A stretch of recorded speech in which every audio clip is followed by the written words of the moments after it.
Pulivendula Vontimitta ZPTC ఉప ఎన్నికలకు సర్వం సిద్ధమైంది. రేపు ఈ 2 స్థానాలకు పోలింగ్ జరగనుంది. ఇందుకోసం అధికారులు అన్ని ఏర్పాట్లు చేశారు.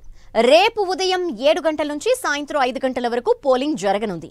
ఈ నెల 14న రిమ్స్ సమీపంలోని మౌలానా ఆజాద్ ఉర్దూ యూనివర్సిటీలో కౌంటింగ్ నిర్వహించి ఫలితాలు వెల్లడించనున్నారు అధికారులు.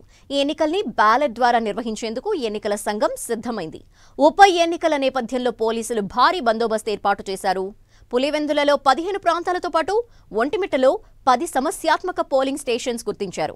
దాంతో జిల్లా వ్యాప్తంగా 13 చెక్ పోస్టులు ఏర్పాటు చేశారు అధికారులు. అలాగే ప్రతి పోలింగ్ స్టేషన్లో వెబ్కాస్టింగ్ మైక్రో అబ్జర్వర్స్ ఏర్పాటు చేశారు. ఇప్పటికే ఒంటిమిట్టలో 650 మంది, పులివెందులలో 500 మందిపై బైండ్ ఓవర్ కేసులు పెట్టారు. 2 ప్రాంతాల్లో జెడ్పీటీసీ ఎన్నికలకు 1400 మంది పోలీసుల గస్తీ కాయనున్నారు.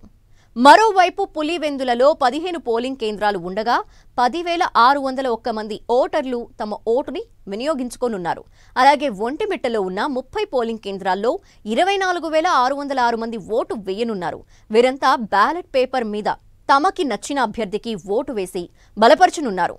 ఈ ఉప ఎన్నికల్ని వైసీపీ, టీడీపీ శ్రేణులు ప్రతిష్టాత్మకంగా తీసుకోవడంతో పలు ప్రాంతాల్లో వివాదాలు చోటు చేసుకుంటున్నాయి. దీంతో ఎటువంటి అవాంఛనీయ సంఘటనలు జరగకుండా పోలీసులు కట్టుదిట్టమైన భద్రతా ఏర్పాట్లు చేశారు.